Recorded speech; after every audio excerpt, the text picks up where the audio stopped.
Welcome to the Bringing Intimacy Back show, where intimacy is real. If you desire to intimately connect with yourself, your significant other, children, family, friends, community, and your higher power, this show is for you. Thus, we explore intimate topics, inspiring life stories, spirituality, and insightful tips on strengthening relationships. This show is hosted by Dr. April and her co-host, Dr. Kelly. Now let's get this episode of the Bringing Intimacy Back show started, because we share with you the secret power to intimacy to create a life you love, or love the life you create. Now here's your host, Dr. April, and co-host, Dr. Kelly. Hello, and welcome to Bringing Intimacy Back, where intimacy is real. My name is Dr. Kelly Boucher, and I'm the co-host of Bringing Intimacy Back. Hello to the host, Dr. April Brown. Good to see you. Yes. How are you doing? I'm doing well. I'm here in Michigan, got my Michigan shirt on, and I'm trying to stay warm. Okay. Well, I'm in hot Atlanta, trying to stay cool. Yeah, well, I just know that you're working on your recent book installment on improving intimacy with yourself, spirit, and spouse. How's that going? That is going good. And that will be coming out July 1st. And we're looking so forward to that. Oh, I'm looking forward to that as well. So good to see you again. I just love being a part of this with you, Dr. April. And I look forward to our show today with Len Sturdivant and talking about the pursuit of vertical intimacy. But as we begin, I just want to remind our listeners that this month, our charity is the Trevor Project. And the Trevor Project supports LGBTQ plus youth, and it helps prevent their suicide. And by preventing LGBTQ suicide, they do this through crisis prevention and the Trevor Lifeline. So for those of you that want to support that, we really encourage you. This is not only is it Pride Month, but this is an opportunity to help the youth in America and those specifically from that population. They have a safe and uplifting online community environments, and also they have a place called Trevor Space. So please donate, as we have as well. So today we're going to invite Len Sturdivant into our room and into our podcast. And we're so looking forward to hearing what Len has to say about vertical intimacy. I'm so curious. I understand. Yes. It took me a long time to learn the difference between horizontal and vertical, as a child. Yes. It really did. It really did. So anyway, the very first thing that I want to do is I can't see Len. Oh, there you are, Len. It was me. So Len, hey, while we begin, we just always ask our guest, how do you define intimacy? How do I define intimacy? That is the intra-communication between two people who love each other. Whereas I am just as concerned about the things that are important to you as you are concerned about the things that are important to me intimately.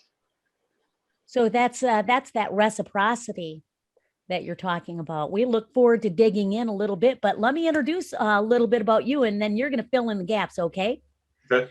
So Len Sturdivant has his master's in psychology from NC Central University, has many, many hours in his doctoral training as a marriage and family therapist there at Virginia Tech, and also does workshops, conferences on relationships, and he's held many panel discussions on marriages and divorce. In fact, he is an advocate towards divorce interventions, and we look forward to hearing a little bit about what you do as well.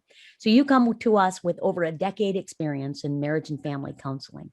Mm-hmm. So as we begin now, what is one of the key things, Len, that one of the key things that you tell couples when they first come to you, the very first session, you're like, this is what I want them to know? You know how we all have the things that we say that first session? What's one of your key points that you have to get in there? Well, it depends on what they present with. If it's communications, do I need to put out a fire? Is it external influences in the relationship? So depending on what they present. So, but the basic theme is for the couple to kind of turn towards each other, and Okay. let's eliminate all of the external variables that can impact the relationship that's coming in between you. And what I find with most couples is that they are repeating an unconscious pattern of intergenerational dysfunction that comes down from both sides, and they get with each other and they try to replicate that dysfunction. And in doing so, it causes havoc, because I just had a couple this morning, and one of the things I said to them once they presented this pattern is, one of the things is, I need for both of you to leave home. So one of the things I always check is sibling position. Sibling position is massively important when you're talking about two people trying to become intimate. So it was good. I always like for sibling positions to be staggered. So she was the firstborn and he's the middle child. That's great. Great. So the problems seem to manifest when it's baby, which is the worst, middle, two firstborn, and the only child is kind of, we don't really know what the only child is. So I haven't had your only. Interesting. So, but once I see where the sibling position is, if it's, as long as there's no rank conflict or sex conflict, it's usually because it's staggered. So she grew up big ball and shot calling. She had brothers and sisters. She's used to doing this right here, right? And she brought that energy into the marriage, and he wasn't having it. Now, he was a middle child, but all that big ball and shot calling, he just wasn't having it. And so once I helped them to realize the role, you get with somebody who makes you, I don't have to change my position.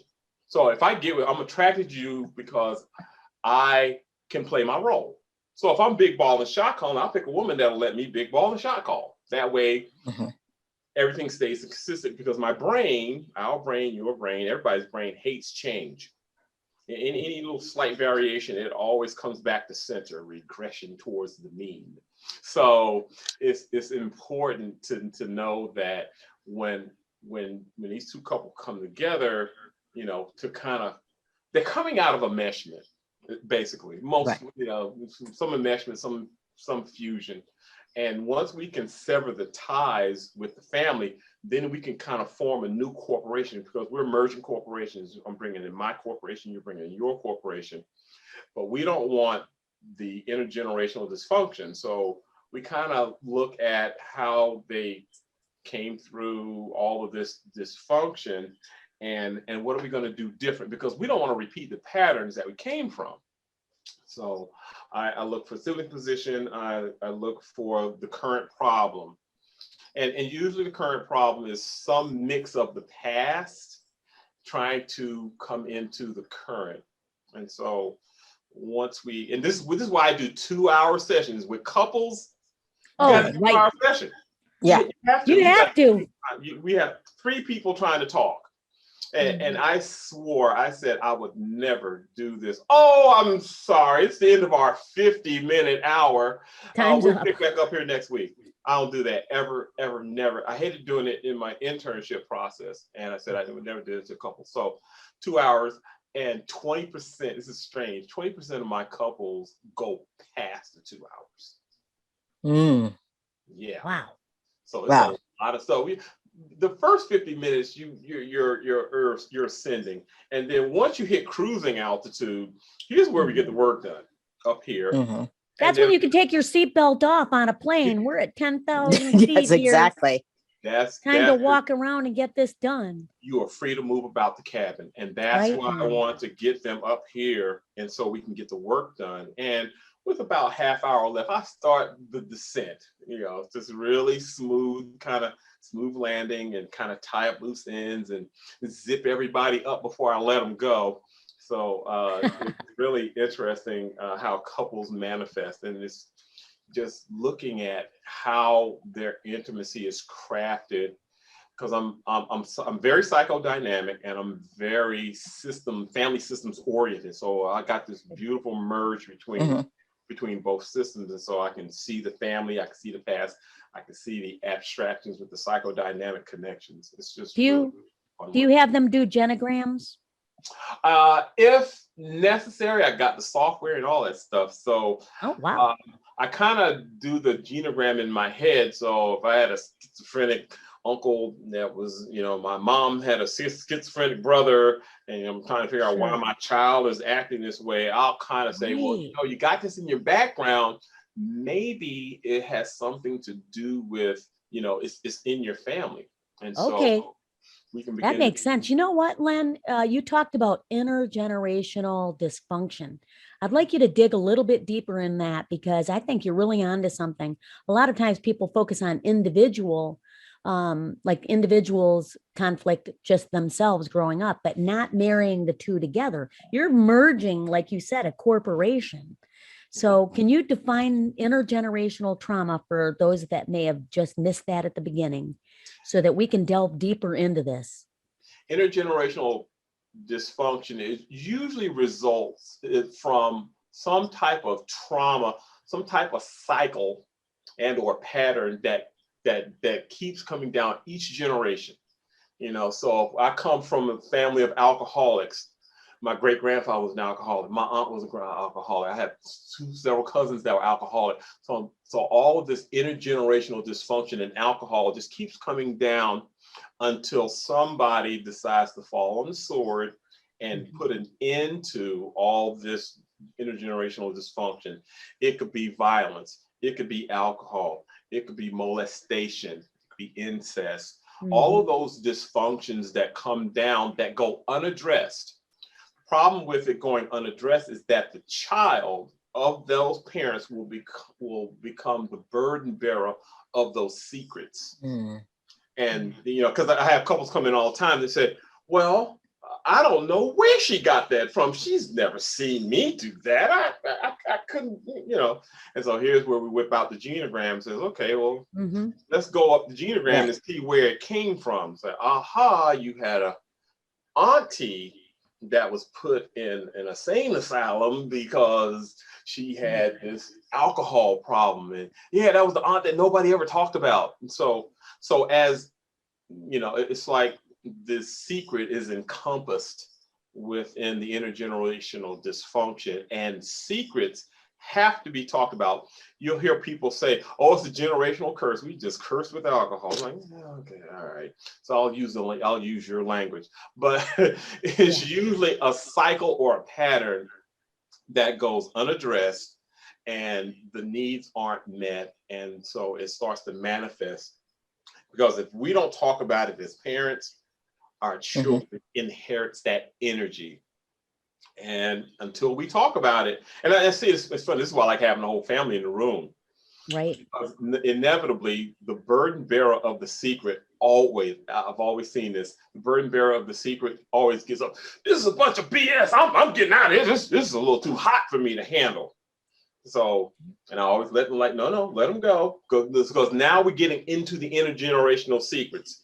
And so we're starting to open it up, and because everybody's exposed to it, you can see it for the first time. And Scripture does talk about generational trauma as well. And it says that the sins will be visited upon the children. But also Scripture talks about, from a spiritual standpoint, that we can overcome these generational curses. And you can actually be a part of change in your entire family moving forward, from how you handle this, and then also how your children observe you handling it. It's not to say we won't have conflict, right? Right.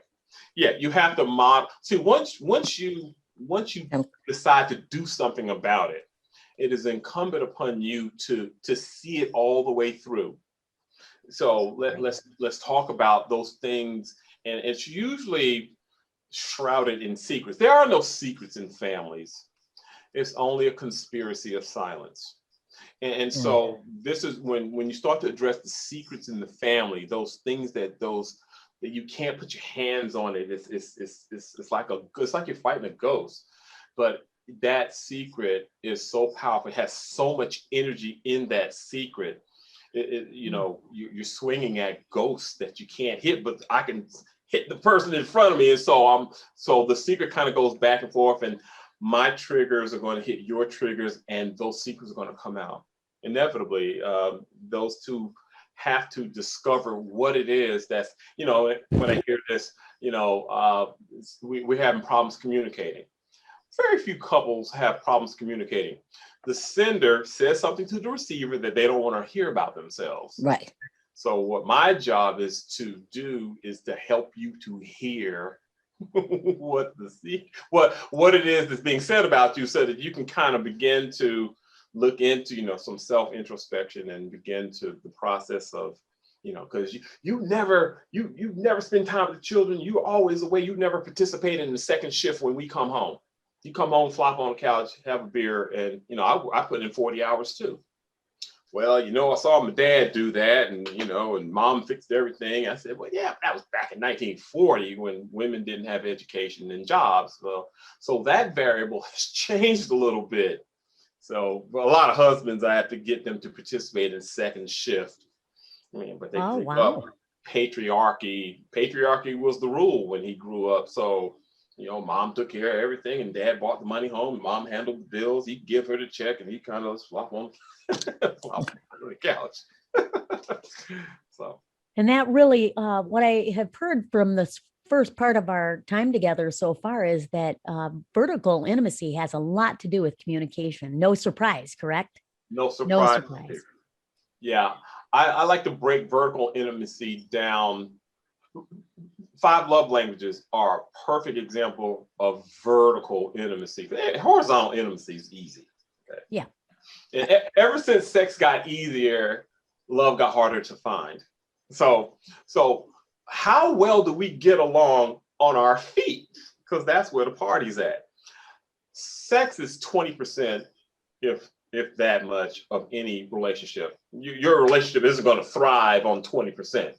So how well do we get along on our feet? How well do we communicate? How well can we establish the reciprocity between us? Especially if I come from a single parent home, or I never have the prototype in my mind to, my father wasn't in the house. So you're asking things of me that I've never seen. And I rely on my peer group and TV. Yeah, for that information, right?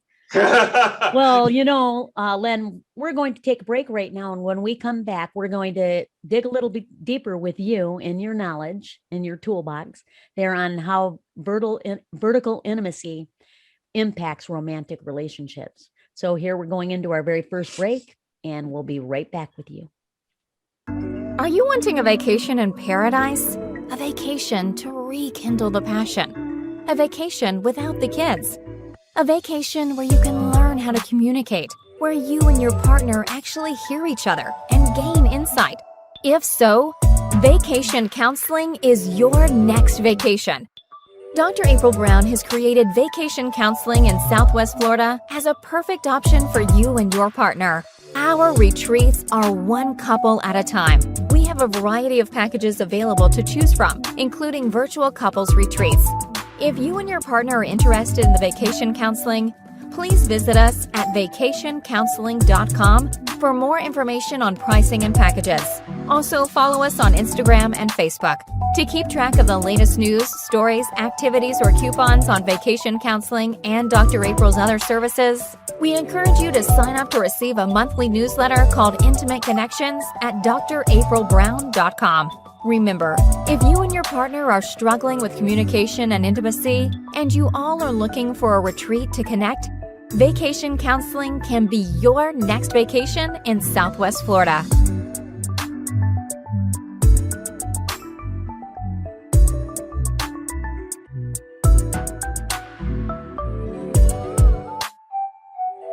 Welcome back to the Bringing Intimacy Back show. My name is Dr. Kelly, and I'm here with the host of the show, Dr. April, and our guest, Len Sturdivant, as we're talking about vertical intimacy. So now, Len, we'd like to go a little bit deeper into what can vertical intimacy bring to a romantic relationship?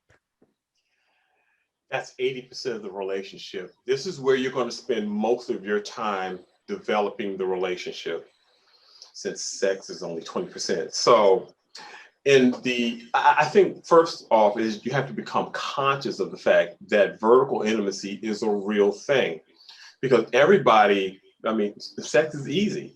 It's how well do we get along on our feet? How well do we make decisions together? How well do we plan? Is there reciprocity in the relationship?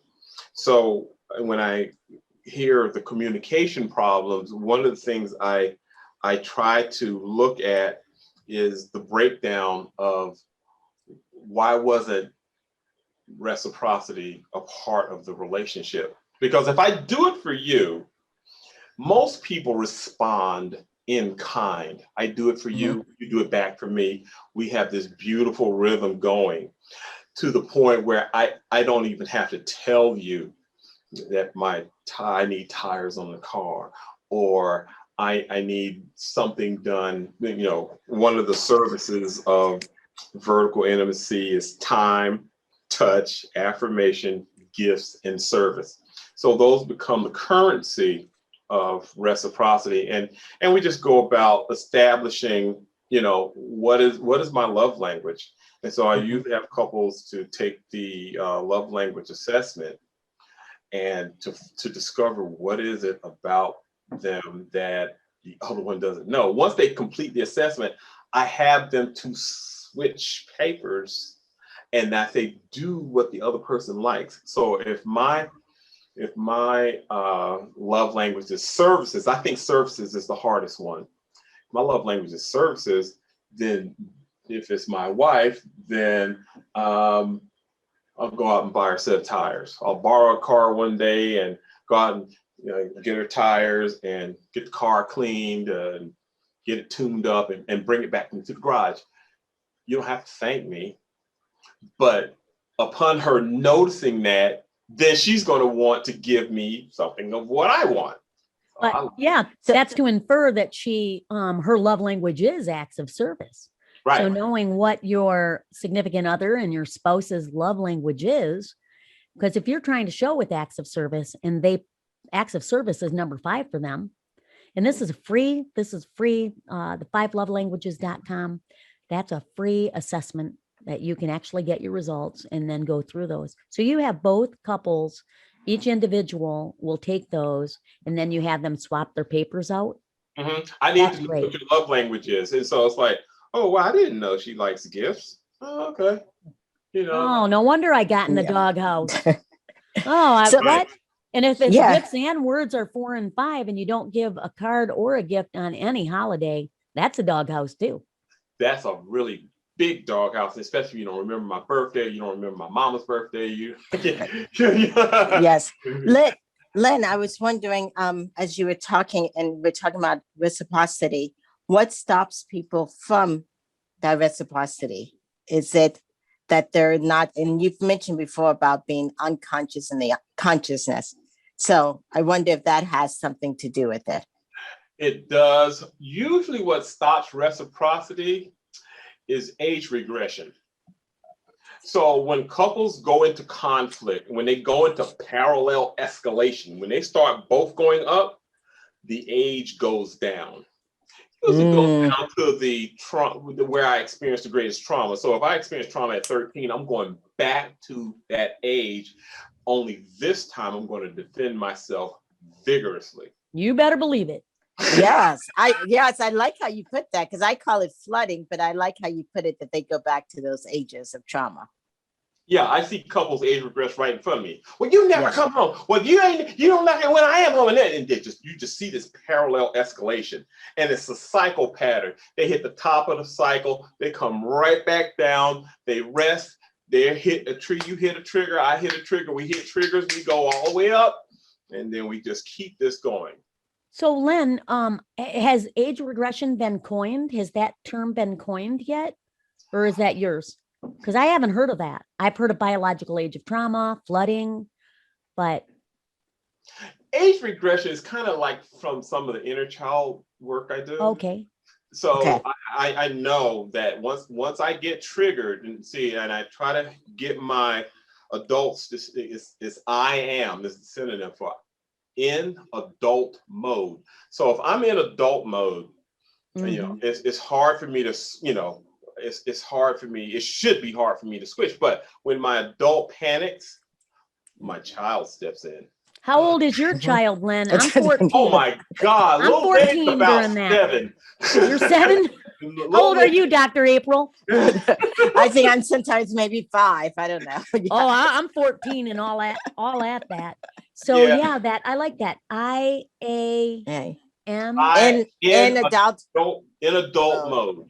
Right. So if as long as my adult doesn't get shaken, so IFS talks about being led, adult led. You lead all the little personalities in your mind. So if I'm self-led, then all the other little personalities kind of calm down. But if I panic, if I have anxiety, see, your child self is your defender, especially if you didn't grow up with a defender. Your child self is your survivor. Okay. So if the situation, my adult goes into some type of anxiety, I'll go into my child self.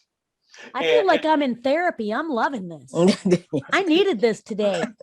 I'm not kidding you, Len. I'm in Michigan. Let me just tell you, I'm in Michigan right now, where I grew up, and I haven't really been back since, for quite some time, other than a vacation.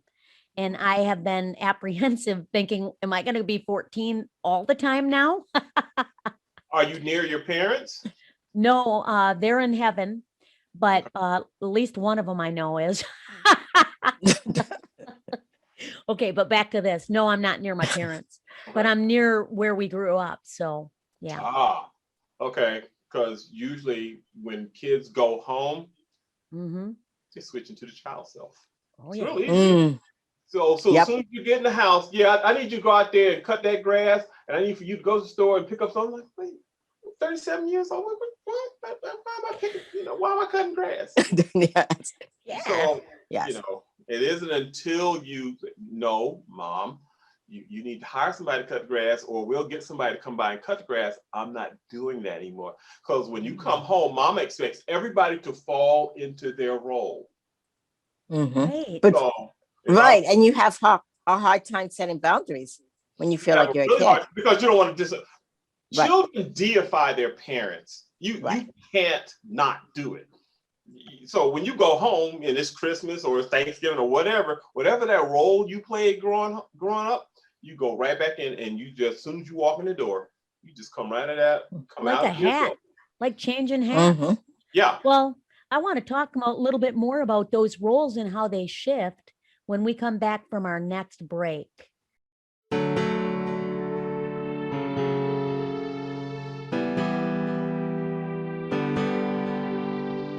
If you are listening to this commercial, you have a pulse. If you have a pulse, you have stress. You may need a therapist. How do you find a therapist? Oh, you go to your phone book. Wait, what's that? Go to the World Wide Web, you type in therapist near me. And then you find a list of acronyms. LMHC, LPC, NCC. How on earth do I understand this and navigate this? Go to drkellyboucher.com. Dr. Kelly specializes in helping people that struggle with anxiety, stress, burnout, grief, depression, compassion fatigue, sleep issues, body image issues. You can have help today. drkellyboucher.com.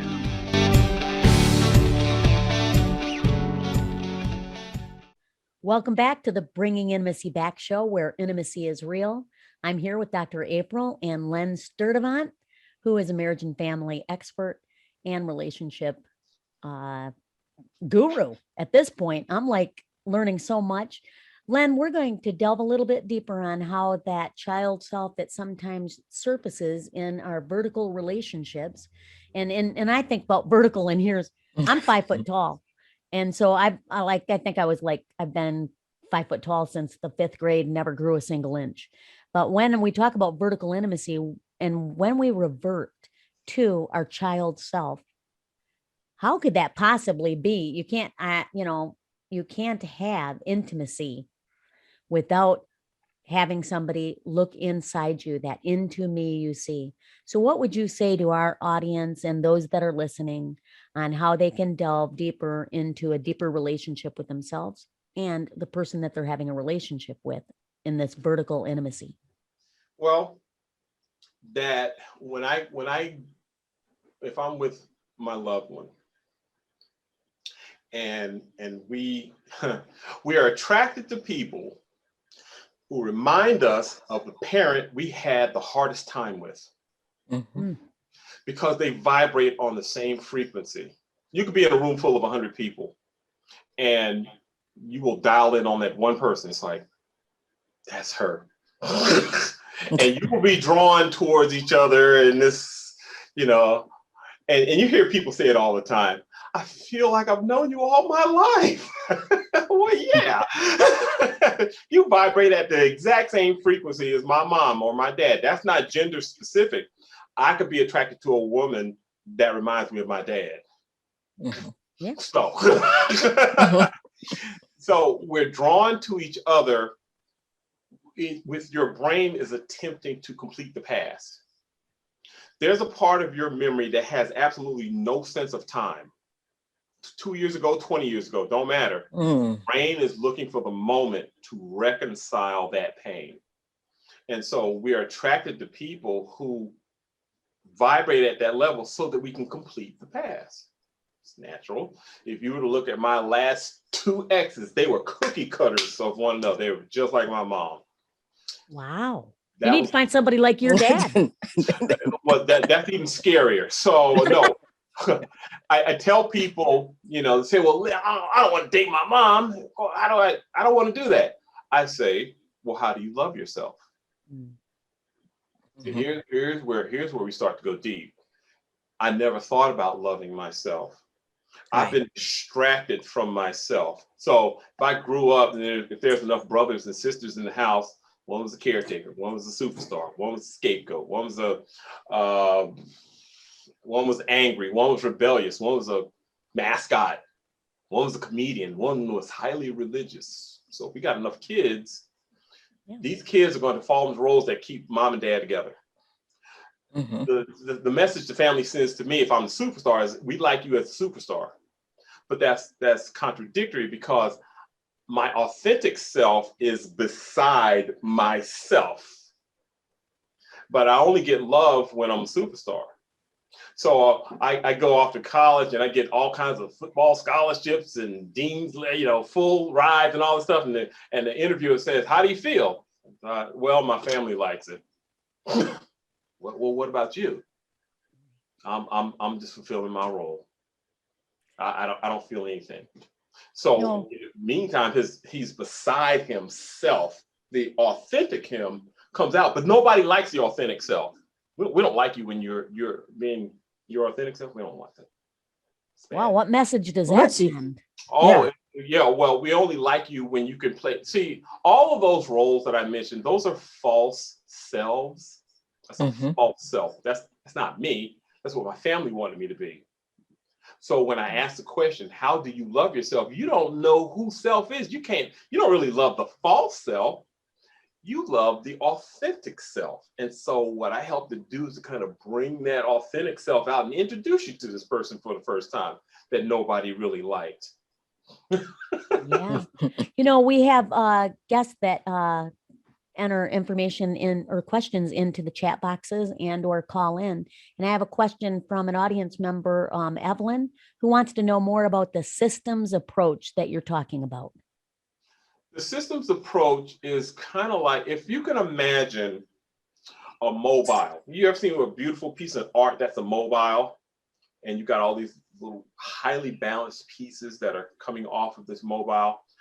If you touch one part of that mobile, the whole thing moves, right? Yeah. That's the systems approach, because everybody's connected to everybody. There is no separation. We're all kind of on the same branch of the tree. We're all in gentle motion, and we're all related to one another. So that systems approach, when I apply it to couples, I know that they're coming out of some systems and they're trying to maintain homeostasis.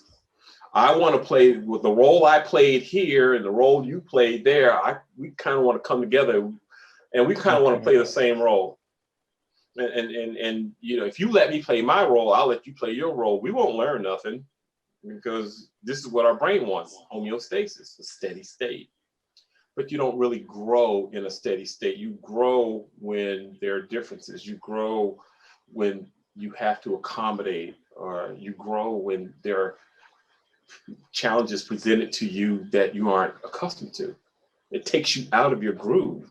Most people don't like being taken out of their groove. So let me play my role. But you don't want to play your role because you can't learn anything from that. So, but if the homeostasis is really strong, and I don't change, I just change partners. I'm going to stay the same. This is kind of narcissism. I did my dissertation on narcissism. So narcissists don't change who they are. They just keep rotating in different people. So when somebody tells you I'm on marriage 2, 3, 4, you should probably kind of look at them. Oh, number 2 and 3. I'll give everybody a starter marriage, but 2 and 3 and 4. So I won't look at it. So Len, what is one technique to help people, like you said, when there's conflict or there's change, we need to grow from that. We need to grow. So what is one technique to help couples grow instead of the people regressing? You're probably going to need a third party to identify that, because most people can't leave. I can't get out of my head. And if I can't get out of my head, I don't want to get out of my head because I may be wrong. So you have to bring in a third party to kind of shine a light on the unconscious parts, the unconscious moving parts of the relationship. The unconscious is driving 80% of your decisions. Okay. So it isn't until you shine a light on, I didn't realize, I hear couples say this all the time, I didn't know I was doing that. Oh my God, did I say that? Or the unconscious mechanisms of, I said something to my child that I would never, my parents said it to me, I said I would never say it to my child, and up comes out and boop. And you can't reach out fast enough to grab that before it hits your child's ears and pull it back. So it's incumbent upon the couple to get that help to do this. Maybe if you're two therapists, maybe you could probably do that. But outside of that, that highly specialized knowledge, it's kind of hard to do it in and of your own volition. So I have another question from John. Oh, male question here. That's great. The question is, how can I be more objective in arguments and less emotional? Well, that's going to depend on the triggers. What triggers are you carrying? Because if I'm your partner and I'm poking the bear, I'm going to keep poking until ding, ding, ding, ding, ding, ding, you got it. And so here we both go. Oh, you want it? You're going to get it. You want it, here it comes. So in order for you to, and I always encourage this, I say, I need for one of y'all to stay on the ground while the other one goes up. And as long as you don't parallel escalate with them, if I stay on the ground, you won't go up but for so far. Instead of us both going here, you'll probably go up here. And once you see that what you're doing is not working, you come back down. Come back down. You will come back down. Yes. You'll come back down, and then hopefully you can have some dialogue about that. But the other person, if they are dogged in their determination, they will continue to poke you until you respond. And I got you. So but that what you're talking about that's an acquired taste. You have to be, in order to be successful, you have to do that 27 times in a row before the neuroplasticity kicks in your brain and gives you a new way to think about it. If you go up to 26 and you go back, then you reset the whole thing. You got to. Is that why rehab is 28 days? Yeah. 28, 27 repetition. It's just like, because that's how you form neuroplasticity. But it's tricky, because if you don't keep promises to yourself, you'll stay in that pattern all the time. I promise I'm going to lose weight. I promise I'm going to stop smoking. And you don't do anything about it. So when you present it to your brain, it's like, yeah, right. So yeah, come back when you get serious. I'm going to eat better. I'm going to diet better. I'm not going to eat more junk food. Yeah, but there's that Haagen-Dazs ice cream there that you love. So, and you don't keep a promise to yourself. And so that you almost become hardwired to, and it isn't until you're not going to break through that hardwiring except with repetition. It's kind of like breaking a rock with a hammer. You got to keep chiseling away at it, and little bits and pieces of it fall off until you get the change you want. Keep at it. You have to keep so at for it. Those couples that are listening, you want to keep chiseling away. You want to keep at it. Don't give up. Press forward. If you could say anything, let's say that we're giving you this microphone, Len. And you have one thing that you can say to any couple that's right there on the fence and they're just thinking about just leaving because they do not have vertical intimacy in their relationship. They can have sex, but that intimacy that they long for with the interaction among communication, and I'm giving you a microphone right now, what would you say to that person? Seek professional help. 90% of divorced couples never saw anybody. 90%. Really? I never knew that. It's so high. that brings me to, I know you can find Dr. April Brown at draprilbrown.com. How can people get in touch with you? Sure. I'm redoing my website. It's relationshipcoach.pro. Okay. Relationshipcoach.pro. Thank you so much for your time with us. I do have one final question from somebody in the audience here. They just got in under the window. And here it is. How does vertical intimacy really, truly differ from sexual intimacy? They never gave their name. Okay. Vertical intimacy is how well we get along when we are upright. Our day-to-day actions, cooking, cleaning, communicating, going to work. You got several vertical intimacy relationships at work that you get along. How well do we get along on our feet? Sex is horizontal energy, and this is easy. This is why you keep saying it's easy, but you know what? It's not always easy for some couples. Sure. What's easy about it? What's easy about it is that anybody can do it, right? It's mechanical. It's just mechanical. But if you cannot have vertical intimacy, sex is not easy horizontally at all. Right. That's right. And sex and it's not good. A relationship. Yeah, it's boring. Right. Or you're right. But when the vertical intimacy is off, the sexual energy just exacerbates everything that's wrong. We ain't getting along here. We ain't gonna get along this way either. So it just makes it 10 times worse. They're intertwined. I loved that mobile illustration that you gave. I think I'm going to have to do some emotional work here because that mobile, they are interconnected, and I have 6 siblings. Well, I mean, there's 6 of us.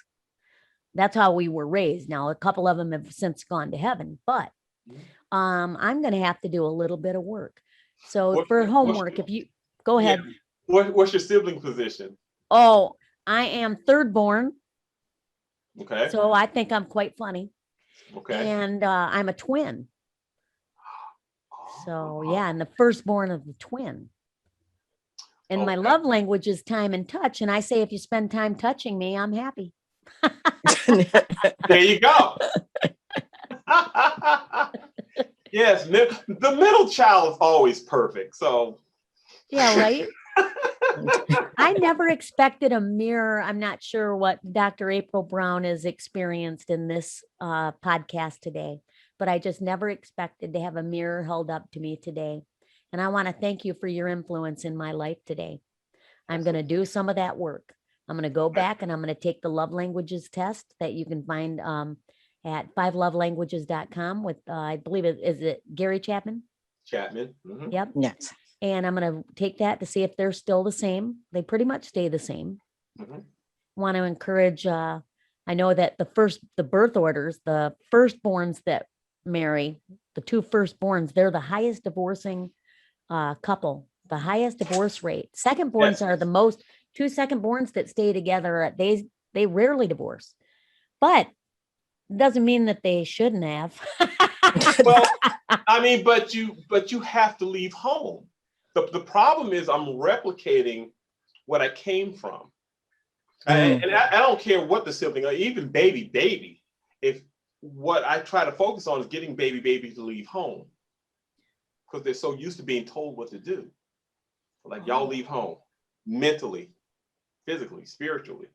Yeah. And then you face each other, and it's like, somebody take the lead, and you, okay, this week I want you to take the lead, next week I want you to take the lead, and I want you to see what feels comfortable to you. Don't call your family, keep them out your business, especially that one. Keep your family out your business. The ability to say no to family, that one. The ability to put yourself first. Yeah. Right. And let's see, no, put yourself first. Those are really two important pillars of, I'm creating a workshop on how do you love yourself. And the third one is boundaries. You got to have boundaries. And so all three of those are in conjunction. You can't grow your relationship if your family's in your business. That's why scripture says to leave and cleave. Leave and cleave. That's right. Well, thank you so much, Len Sturdivant. We're so pleased to have you on the show today. Yes, thank you, Len. It's been an honor to have you. I know we've kind of tried to work together before, but yes, you are a phenomenal relationship therapist. And yes. Oh, I can see that. Well, we have upcoming shows. July 1st, we have Matthew Wenger. Sexual addiction is an intimacy problem. July 8th, Dr. John Meyer. Education in intimacy for non-traditional students. July 15th, the Homance Chronicles hosts Making Working Friendships Work. And July 29th, Zach Beach, Learning to Love from the Heart. And don't forget to follow us on social media. And if you want to be a part of the Bringing Intimacy Back community, request to join us on Facebook and also Instagram, TikTok, Twitter, YouTube. You get the idea. And also, we do have merch. We have merchandise. So go to the bringingintimacyback.com, bringingintimacyback.com website and check us out there. It was a pleasure spending time with you again, Dr. April. Yes, thank you so much for carrying the show. Thank you. You're welcome. Have a great rest of your day wherever you are.